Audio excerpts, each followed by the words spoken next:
Hello everyone, welcome back. Thank you so much for joining me. So listen, today we are doing another brand deep dive, looking at where, in my opinion, they messed up. And I want to do Morphe. Now, I know Morphe has been spoken about ad nauseum, but a lot of people did request this.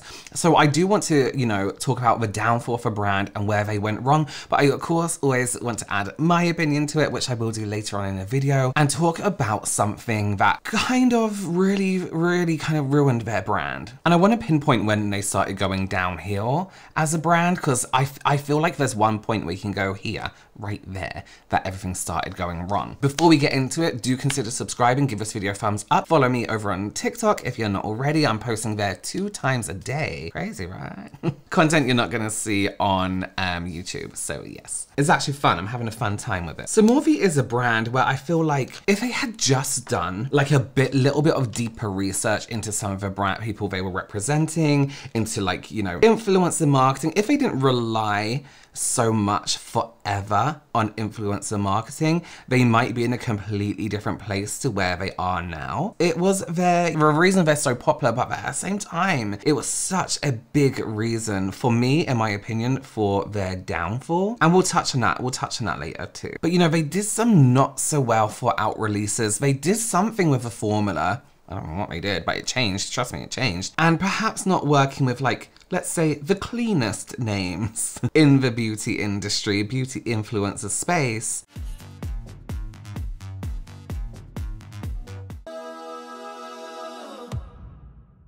Unleash your inner artist.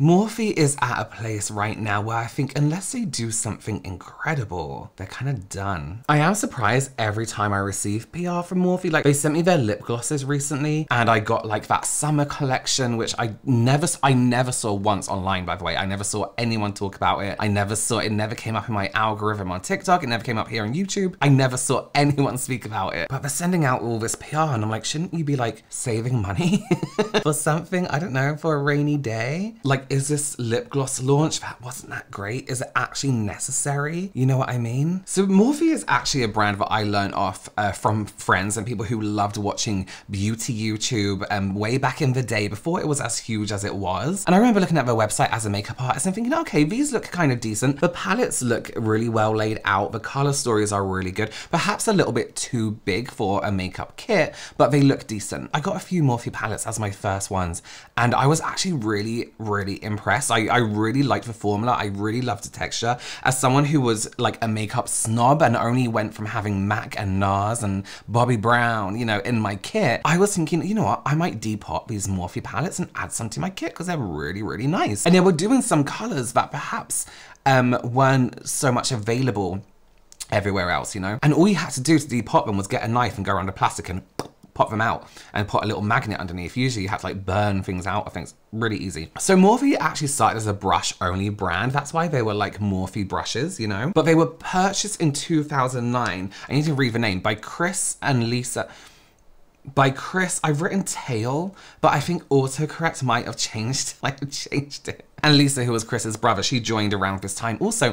And they used to do like trade shows together. So have you ever been to like a makeup trade show in a big center here? I believe it was in the XL Center. And like, it would just be like makeup everywhere, brands like selling you stuff. It doesn't sound very fun, but it was fun. It was like that kind of deal. Trying to get like, makeup artists to use their brushes in their kits, on their clients, trying to make a name for themselves, as you should as a brand, Start from the bottom, work your way up. Not that a trade show's the bottom, that's actually really good. But they eventually started to heavily rely on influencer marketing, which was a thing back then, maybe not as common for brands as it is now in terms of things like what Morphe did, and that was giving these influencers codes like affiliate codes that will give their viewers a discount. It's something you see very often now. Like I get offered, brands offer me discount codes a lot for my viewers. Doesn't mean I make money from it. It just means that the people who watch my content can get a discount occasionally on products. And obviously they've given me like a free product or something to talk about. So they had so many influencers sharing their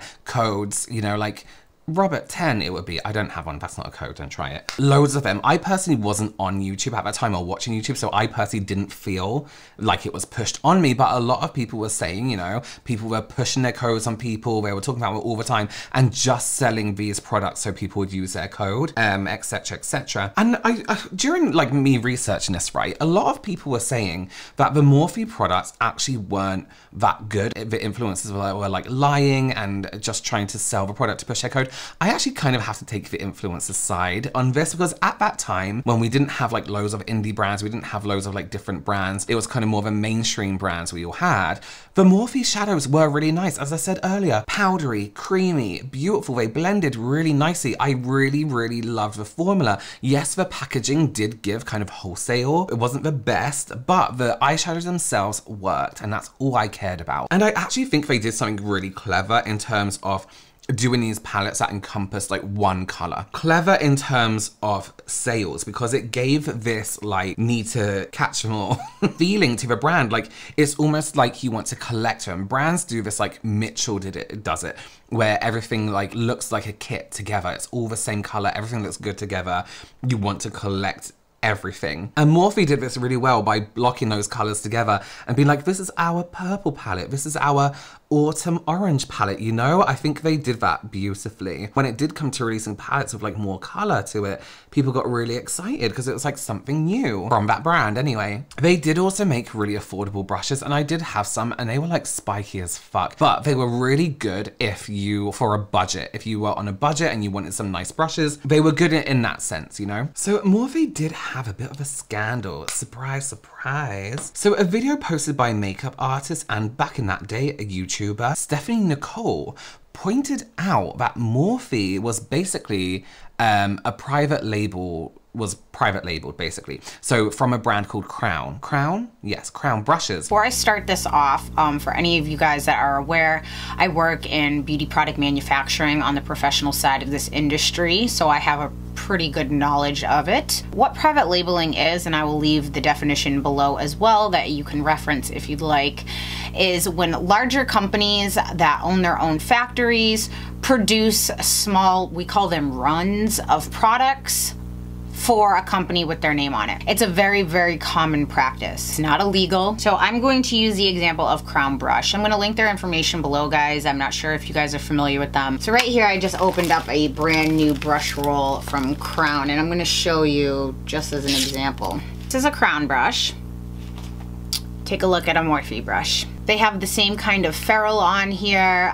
The quality of hair feels the same, which is scratchy. I was on the site one day and I was reading their frequently asked questions, and I will show a picture of it right here. They asked, people said, if my brush starts with a C, is it still the same brush? Now you notice all Morphe's brushes, and they have different specialty collections now with like the gunmetal is G, but the original, like these Morphe brushes are M and then a number. Well, Crown Brush does that very same thing, and not all of their brushes are numbered, but it would say C and then a number. Well, Morphe's brushes all used to say C and then a number. Now, C doesn't stand for makeup brush, obviously, doesn't stand for Morphe, so what would it stand for? I'm thinking Crown. I'm thinking Crown made their brushes. Here's a Morphe eyeshadow palette, and here's a Crown eyeshadow palette. Now, granted, the layouts aren't the same. The colors aren't going to be identical in here because if Crown is making their eyeshadows, Morphe still picks what mix they want them in, if that makes sense. So this is the 35 color neutral eyeshadow palette by Crown. And this palette is the 35N, which just supposedly stands for neutral, on the Morphe. Now I want to show you. First of all, the Crown eyeshadows are cheaper than these. This one you get a mirror with. So how they save costs to make more profit is they get rid of the mirror.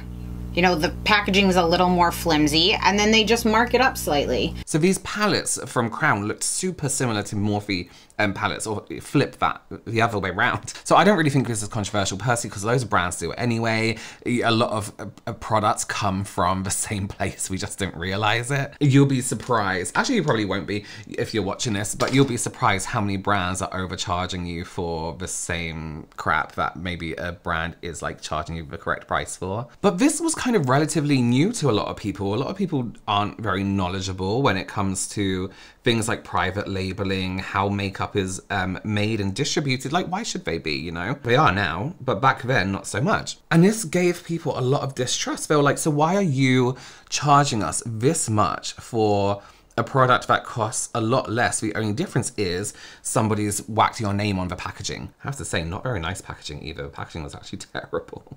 But let's say, you know, you love the brand. Let's say you love Morphe and you've spent, let's say every time you buy a palette, it's like $30, and then you find out that actually you can get the same exact product just without the brand's logo on it for like 12. You're gonna feel a certain way about it. I would be pissed off. I would feel like I was taken advantage of. Like they're just taking my money for a product that actually isn't worth that much. And yeah, of course, I mean, people have to price things up. People need to make a profit. But these were quite the upcharges. The scandal, it actually blew over quite quickly, and a lot of people just either forgot about it or just didn't care. Oh my God, I really spat then. Or they just didn't care, or had like, they were like, that's how life works, you know? Because Morphe carried on going, and if anything, they got even more and more popular. They kind of leaned back into their method of collaborating with influencers and getting some big names out there to do some palettes with them. So I did try a few of these Morphe collabs when I was kind of getting into the brand.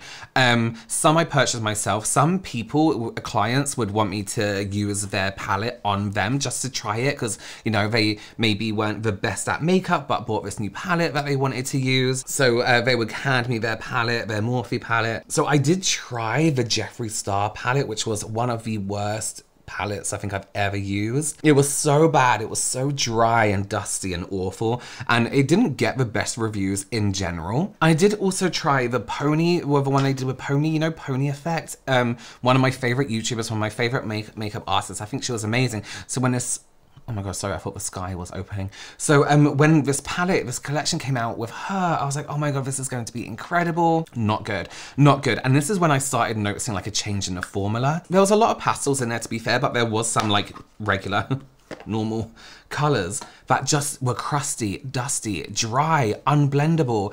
Yeah, Morphe wasn't getting the best reviews at this time. So there was a mild patch of controversy regarding one palette in particular.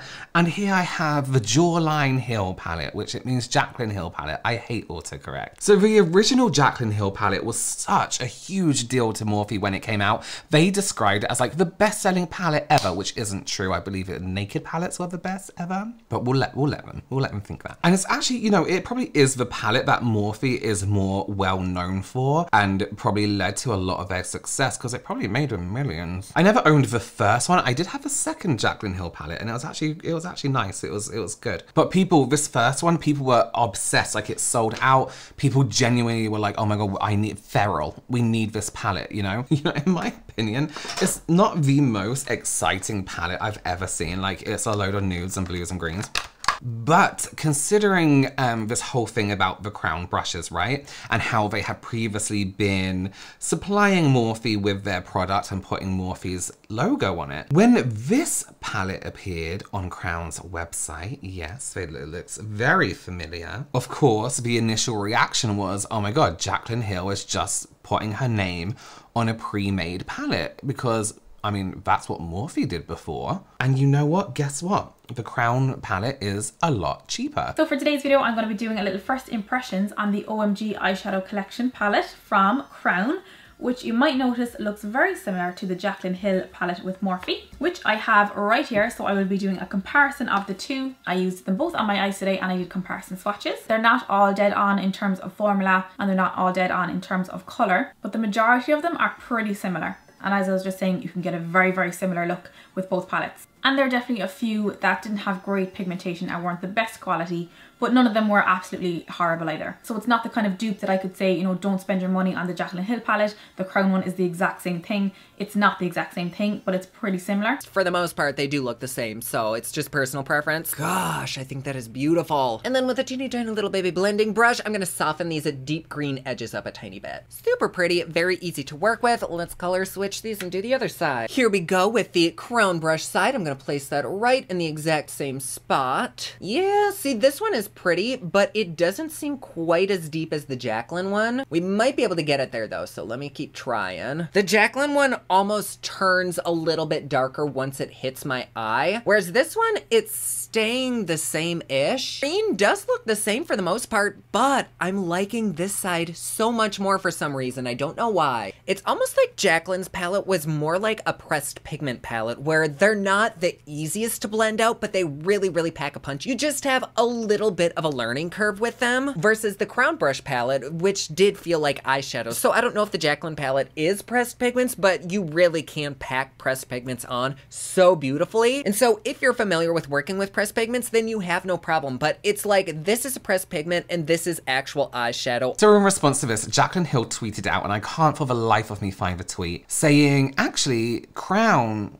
copied Morphe, and Morphe had been supplying Crown with the product in the past, which we all know isn't true. I'm not saying Jaclyn Hill is a liar. I'm not saying that.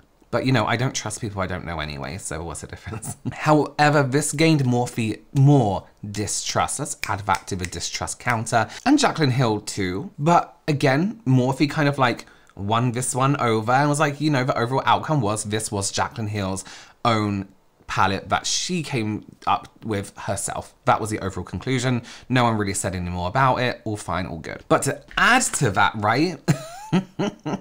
We remember Jaclyn Hill's Vault collection from Morphe, which was these small palettes. You know, it's actually a really nice idea. These smaller palettes that were kind of like color grouped together. Oh my God, it got, so even the PR that was sent out, right? For some reason, a lot of influencers decided to be honest about this particular release. Terrible reviews, terrible reviews. Patchy, dry, weird formula, not consistent, unable to blend. It got such awful reviews to a point where it was recalled by Morphe. They did release them again quite quickly, allegedly, in my opinion, with a sticker just stuck over the original packaging. So it was kind of a case of like, okay, so you didn't actually change the formula, you just kind of stuck a new sticker on it with claims, allegedly, in my opinion, according to research. But people were saying, you know, people who were familiar with product production and all this kind of stuff were saying that is not enough time to reformulate this product and get it out again and send it out again and have it in people's hands from recall to reselling. Not enough time. Okay, so I'm really bad at timelines, but at some point Forma Brands was created. So Forma Brands, think of it like, it's an umbrella brand. So think of it like Estee Lauder. So Estee Lauder have MAC, Bobbi Brown, Tarte or Too Faced, one of those two, they're both the same to me. Other things, other stuff. But Forma were more kind of like this incubator brand. So they would start brands and maybe they will sell them off or something like that. But they were able, like Colourpop did with Kylie Cosmetics. And they got a few brands under their belt. I need to read them off because I'd never heard of a lot of them. Bad Habit by Emma Chamberlain. Lipstick Queen, which is that the ones who did the green lipstick? Because I really liked that one. And of course, Jaclyn Hill Cosmetics, Morphe, and Morphe 2. Let's talk about Morphe 2, right? Does anyone remember Morphe 2? No, yeah. So Morphe 2 was weird. Morphe 2 was like this no makeup brand aimed at Gen Z, but done terribly. And this looked even more white labeled than any of their previous products before. It kind of looked like I have some basic packaging. I know what they were trying to do. They were trying to make it look light and airy and you know, all this other stuff. But it just looked terrible and cheap. It looked like clinical. It looked like clinical makeup. It looked like if CeraVe came out with makeup. You know, that like packaging that's like, oh, why am I in hospital? This was Morphe's kind of go at getting the Gen Z involved. They were done with millennials. They hated us now. I need to put more glue on my lashes. These aren't gonna stick down. I left them too long. And it didn't do well. It was basically shit, but they still kind of relied on influencer marketing because they got that Charlie D'Amelio, yeah, that's her name, and her sister to be like the spokespeople of this brand, when it first came out, I thought it was a collab with them, but I don't think it was. I think they were just like the faces off for the launch. And I don't know. I have a whole opinion on TikTokers and the way TikTok works in terms of parasocial relationships and marketing in my video I did about influencer brands that work and don't. I'll link that down below. I'll put it on the screen here and put in a card so you can click on it after this video. But it didn't do well. It didn't do well. Does it still exist? Let me Google this. 1 second, please. It does. So you can still get some of their stuff online. It still looks like crap though. Excuse the lash glue. Oh, that's a mess. Forma also produced Rem Beauty with Ariana Grande. I feel like this was such a like, oh my God, this is our last attempt to save this company. A big name like Ariana Grande coming out with a brand. Millions. The brand actually looked really exciting. I quite like its like 60s, 70s-esque vision of space. And one of the lipsticks is really cute. It looks like it's like a little lipstick looking out a peephole of like a spacesuit. However, the products, don't get me wrong, there's some good products in there in the brand, but a lot of the stuff is, again, is quite chalky. It's not so great. A lot of reviews online also agree in terms of, you know, there's good and bad, there's bad and good, there's chalky and not chalky. And you know, it's not the best brand ever, let's be real. And actually that's another brand I see less and less mention of. There was a big hype about it and now there's really not. And I think they definitely relied on Ariana Grande's name to be like the selling point. In my opinion, I think they got too excited and released too much stuff too quickly. But these two brand releases, and looking back at it now and not knowing then the situation that Morphe was in, that they are in now, like I said, if they look like last minute attempts to kind of make something new and revamp the brand. But again, they heavily relied on influencers and names of famous people selling brands. Even Bad Habit, right? Emma Chamberlain had, I believe it was a 1-year contract to be like the spokesperson of that brand, creative director of a brand for a year, and that was it. She's no longer part of it, but the brand does still exist. But what happens when you tie your name as a brand to an influencer that they're collaborating with? James Charles, Jeffree Star, Jaclyn Hill, who aren't, let's be real, the most trusted names in the industry, to say the least. And more recently, Meredith Duxbury from TikTok. Let's just say, looking through the comments about her collab, she may be well followed over on TikTok, but isn't the most respected, let's say, when it comes to her makeup techniques or routines. You tie your name to these names, and although it might be a quick cash grab when it comes to like the influencer, at some point they have to distance themselves from these names because they always fuck up, or something bad always happens. But they are still names associated with Morphe. When you think of Morphe, you think of Jaclyn Hill's palettes, you think of James Charles's palettes, Jeffree Star. There's some brands that they sold in Morphe stores that they have screwed over now. It's like you have tied your name, you are forever tied to these names with your brand. More recently, Morphe decided to close down all their US stores, their physical go-to and shop in stores. This really pissed me off, right? So all their I think there's still stores in Europe, but in the US, all shut down. They gave their staff like a day's notice, 3 days notice, a week notice, which isn't enough. There's one thing, right, from working in beauty retail, if I was going to lose my job, I would be paying, let's think about this, rent. I would be paying for my car. Perhaps I had a dog, a cat, a baby, something else that relies on me, a partner who I split my rent with. A week's notice is not enough for me to find another job. That was a really shitty move. And I really do think Morphe, of course, had more notice, but wanted people to work right up to the end. And a lot of staff didn't know, were they going to get placed somewhere else? Are all the stores shutting down? What's going to happen? What is going to happen with their jobs? Horrible feeling. What a horrible feeling to have. And Morphe made it out it was about lease issues in every store. But Morphe also had a few lawsuits they were trying to deal with, so I think that makes more sense than lease issues. Money issues sounds more like it. But it's such a gross move. I even like atted them on Twitter and I was like, you're disgusting. So Forma filed for bankruptcy more recently. I don't understand all this bankruptcy stuff. So for me, things like numbers, dates, figures go in my mind and come out the other side as air. Like it doesn't, I'm dyslexic, so it really doesn't sit in my brain. They owed $886 million. So they had to be like, well, shit, we don't have it. We have to be bankrupt. Well, what else are we meant to do? I would 100% recommend checking out Jen Love, her channel, because she goes into details about all the Morphe bankruptcy situations. She keeps up with it like no one else, and she can fill you in when stuff happens. So that's where Morphe is at the moment. Morphe had no idea. They probably couldn't see how bad things were gonna end up. Influencer marketing was such a huge deal back in the day. Influencers are still new. It's a new job. Despite how long it's been around, it's forever changing. They weren't to know that the people they were supporting were, you know, allegedly racist, allegedly predators. I'm saying allegedly for my own protection. To give them all credit, they did cut ties where necessary.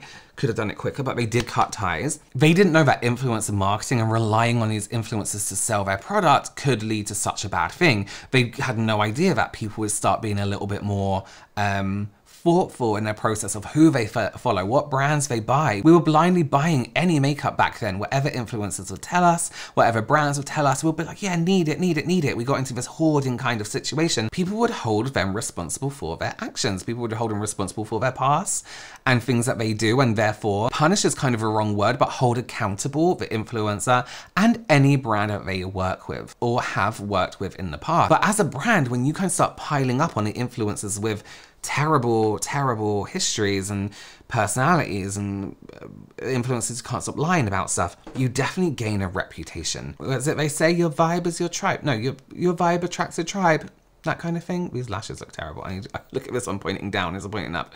I need to re-glue them. It still seems like they're doing their thing on TikTok with influencers. I have to be honest and say I honestly don't see a light at the end of the tunnel for Morphe. I think it's coming to an end, but they need to come up with a different tactic. Influencers aren't relied on as much as they used to be. They need like a year's break. They need a year out, restructure, reformulate, redo everything. Think about who your audience are. Come back new, come back a little bit more, I don't know what they can do. Let me know, what do you think they can do? What would save Morphe? What would make you buy Morphe again if you stopped? Thank you so much for joining me. I would love to know your opinions below. As always, do consider subscribing, give this video a thumbs up, and you can watch more videos like this right here. If there's more brands you would like me to deep dive in, I don't know why I made that noise, do let me know, and I will see you very soon. Bye.